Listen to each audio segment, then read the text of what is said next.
15 डिसेंबर 2024 रोजी महाराष्ट्रामध्ये महायुती सरकारने मंत्रिमंडळाचा बहुचर्चित विस्तार केला। या विस्तारानंतर मुख्यमंत्री देवेंद्र फडणवीस, उपमुख्यमंत्री अजित पवार आणि एकनाथ शिंदे यांनी एकत्र येऊन एक पत्रकार परिषद घेतली। त्या पत्रकार परिषदेमध्ये एकनाथ शिंदेंनी आपल्या शिवसेना गटाच्या नेत्यांना 2.5 वर्षासाठी मंत्रिपद देण्याचा फॉर्म्युला जाहीर केला। पत्रकारांनी लगेचच फडणवीसांना घेरलं। भाजप हा 2.5 वर्षाचा प्लॅन स्वीकारणार का? फडणवीसांनी आपल्या खास शैलीमध्ये उत्तर दिलं, 2.5 वर्षात काही ठरलं नाहीये, फक्त आम्ही प्रत्येक मंत्र्याचं कामकाज तपासणार आहोत। जो कामात चुकला त्याला थेट घरी पाठवू हे बोलणं तेव्हा सगळ्यांच्या लक्षात राहिलं, पण त्याचं गांभीर्य आता कळतंय। एक गंमत बघा, 2.5 वर्ष तर सोडाच, अवघ्या 7 महिन्यामध्येच महायुतीच्या महामंडळात भूकंप येण्याच्या बातम्या येऊ लागल्या। चर्चा आहे की केंद्रीय गृहमंत्री अमित शहा स्वतः 4 मंत्र्यांचा पत्ता कापण्याच्या मूडमध्ये आहे। मंत्र्यांचे व्हायरल होणारे व्हिडिओ, बेताल वक्तव्य आणि त्यामुळे सरकारची होणारी नाचक्की यामुळे परफॉर्मन्स ऑडिटची तलवार मंत्र्यांच्या गळ्यावर लटकलेली आहे। स्थानिक स्वराज्य संस्थांच्या निवडणुका तोंडावर असताना महायुतीला अशा वादग्रस्त मंत्र्यांची गरज आहे का, हा प्रश्न सगळ्यांना पडलेला आहे। अमित शहा आता लवकरच या 4 जणांना तुमचं चंबू गावाळ आवरा आणि आता बॅगा भरा असं सांगणार आहे, अशी कुजबूज राजकीय गल्लीमध्ये जोरात आहे। कोण आहे हे 4 मंत्री, त्यांच्यावर का गंडांतर येतंय, चला या राजकीय नाट्याचा पडदा उघडूया। फडणवीसांनी मंत्रिमंडळ विस्ताराच्या पहिल्याच दिवशी मंत्र्यांना कामाचा हिशोब द्यावा लागेल असा इशारा दिला होता, पण 7 महिन्यांमध्येच मंत्र्यांच्या भानगडींनी महायुतीला कात्रीत पकडलंय। व्हायरल व्हिडिओ, बडबड्या वक्तव्य आणि त्यामुळे होणारं इमेजचं नुकसान यामुळे महायुतीची प्रतिमा डागाळली आहे। स्थानिक स्वराज्य निवडणुका जवळ येत असताना अशा मंत्र्यांना मंत्रिमंडळामध्ये ठेवणं म्हणजे स्वतःच्या पायावर कुऱ्हाड मारण्यासारखं आहे। या सगळ्या नाट्यामुळे महायुतीच्या नेत्यांमध्येही अस्वस्थता आहे, कारण वादग्रस्त मंत्र्यांमुळे पक्षांची रणनीती आणि मतदारांचा विश्वास दोन्ही धोक्यात येत आहे। या सगळ्या खिचडीला तडका दिलाय काँग्रेसचे प्रवक्ते अतुल लोंढे यांनी। 17 जुलैला त्यांनी ट्विटरवर एक खमंग पोस्ट टाकली, ब्रेकिंग अलर्ट, मंत्रिमंडळामध्ये खुर्च्यांचा खेळ सुरू झालाय। शिंदे अजित गटातले काही नेते बेसूर झालेत, भाजपाचे काही स्लो मोशनवर गेलेत, तर बाहेरून आयात केलेले नेते फास्ट फॉरवर्ड मोडवर आहेत। लाडके आणि बडबोले भाई लवकरच नापसंत आणि गपगार होणार। लोंढेंनी थेट इशारा दिला की मंत्रिमंडळामध्ये मोठा फेरबदल येणार आहे। त्यानंतर 20 जुलैला शिवसेना गटाचे म्हणजेच ठाकरे गटाचे नेते संजय राऊत यांनीही या आगीमध्ये तेल ओतलं। अमित शहा 4 मंत्र्यांना बाहेरचा रस्ता दाखवणार। राऊतांचं हे वक्तव्य राजकीय वर्तुळामध्ये चर्चेचा विषय ठरलं, कारण राऊत अशा गोष्टी हवेत बोलत नाही, त्याच्या मागे काहीतरी खमंग माहिती असते। आता प्रश्न आहे, कोणत्या मंत्र्यांचा नंबर लागणार आणि त्यामागची कारणं काय? पहिलं नाव आहे अजित पवार गटाचे कृषी मंत्री माणिकराव कोकाटे। पावसाळी अधिवेशनात सभागृहामध्ये बसून ऑनलाईन रम्मी खेळतानाचा त्यांचा व्हिडिओ शरद पवार गटाचे रोहित पवार यांनी ट्विटरवर टाकला आणि कोकाटे सगळ्यांच्याच निशाण्यावर आले। हा व्हिडिओ व्हायरल झाला आणि कोकाटेंवर टीकेचा भडीमार झाला, पण एवढंच नाही, त्यांनी शेतकऱ्यांबद्दल केलेली वक्तव्य तर आगीत पेट्रोल टाकणारी ठरली। भिकारी सुद्धा 1 रुपया घेत नाही, पण आम्ही 1 रुपयात पीक विमा देतोय असं बेधडक ते बोलले।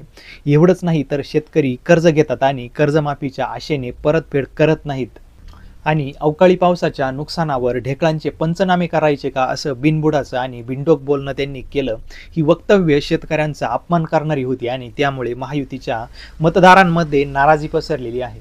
कोकाटेंच्या जुन्या भानगडीही त्यांच्या अंगलट आल्या। आर्थिक दुर्बल घटकांसाठीच्या फ्लॅट्सच्या प्रकरणामध्ये फसवणुकीचा आरोप झाला आणि नाशिकच्या सत्र न्यायालयाने त्यांना दोषी ठरवलं। तेव्हा त्यांनी सत्र न्यायालयाची स्थगिती मिळवून मंत्रिपद आणि आमदारकी वाचवली, पण आता त्यांची वादग्रस्त कारकीर्द पाहता अमित शहा त्यांना म्हणतील की आता तुमचा कार्यक्रम आवरलेला आहे, असं संजय राऊतांचं म्हणणं आहे। कोकाटेंच्या या कारनाम्यांनी अजित पवार गटाचीही अडचण वाढवली आहे, कारण शेतकरी हा त्यांच्या मतदारसंघाचा मोठा वर्ग आहे। जर कोकाटेंना मंत्रिपदावरून हटवलं गेलं तर अजित पवार गटही अंतर्गत खतखत वाढण्याची शक्यता आहे, पण शहा यांना पक्षाची प्रतिमा आणि निवडणुकीच्या रणनीतीचं महत्त्व चांगलंच माहिती आहे। त्यामुळे कोकाटेंचं नाव डच्चू यादीत असण्याची शक्यता प्रबळ आहे। दुसरं नाव आहे शिंदे गटाचे सामाजिक न्यायमंत्री संजय शिरसाट। विट्स हॉटेलच्या खरेदीपासून ते MIDCच्या ट्रक टर्मिनसच्या भूखंडावर डल्ला मारल्याचा आरोप।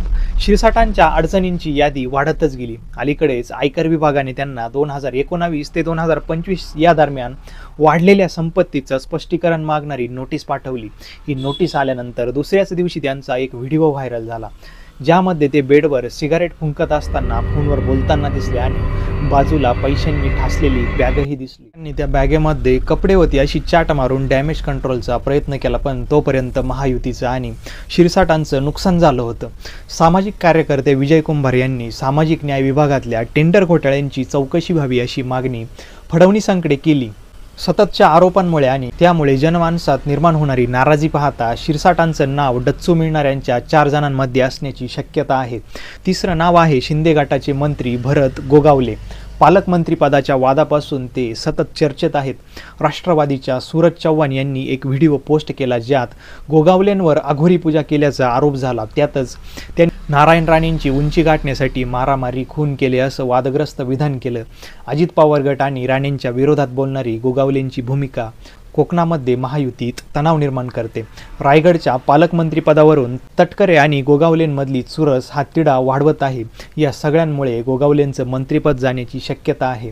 गोगावलेंच्या वक्तव्यांनी आणि कारनाम्यांनी शिंदे गटाची ही डोकेदुखी वाढवलेली आहे, कारण कोकण हा त्यांचा बालेकिल्ला आहे. जर गोगावलेंना हटवलं गेलं तर हा तिढा सुटेल, पण शिंदे गटामध्ये अंतर्गत नाराजी वाढण्याची शक्यता आहे. यानंतर चौथं नाव आहे ते म्हणजे शिंदे गटाचे शंभूराज देसाई.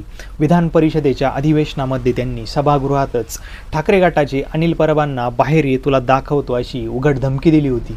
ही शिवराळ भाषा आणि सभागृहाची शिस्त भांगणारं वर्तन यामुळे त्यांच्यावर टीकेची झोड उठली.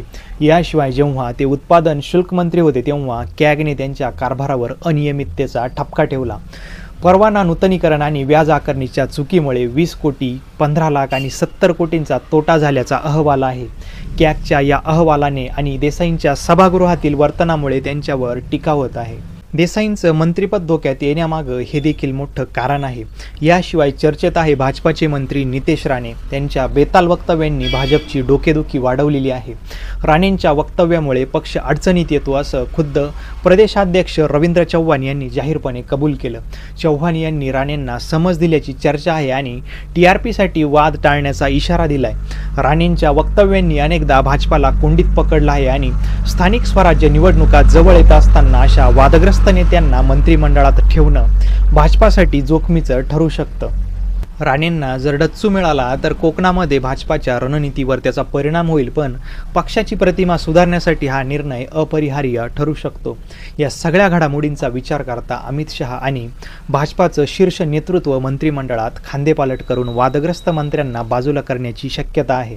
स्थानिक स्वराज्य निवडणुका जवळ येत असताना महायुतीला स्वच्छ प्रतिमा आणि एकजुटीचं प्रदर्शन करणं गरजेचं आहे, पण या फेरबदलामुळे महायुतीमध्ये अंतर्गत तणाव वाढण्याची शक्यता आहे. शिंदे गट आणि अजित पवार गट यांच्यात आधीच खुर्च्यांवरून रस्सीखेच आहे आणि आता 4 मंत्र्यांचा पत्ता कट झाला तर हा तणाव आणखीन वाढेल. तरीही भाजपासाठी निवडणुकीच्या रणनीतीपेक्षा आणि मतदारांच्या विश्वासापेक्षा काहीच मोठं नाही. या सगळ्या नाट्यामागे एक गोष्ट स्पष्ट आहे, ती म्हणजे महायुतीला आता डॅमेज कंट्रोलची गरज आहे. वादग्रस्त मंत्र्यांमुळे पक्षाची प्रतिमा आणि मतदारांचा विश्वास धोक्यात येतोय. अमित शहा यांना हे चांगलंच माहिती आहे आणि त्यामुळेच ते कठोर पावलं उचलण्याच्या तयारीत आहे.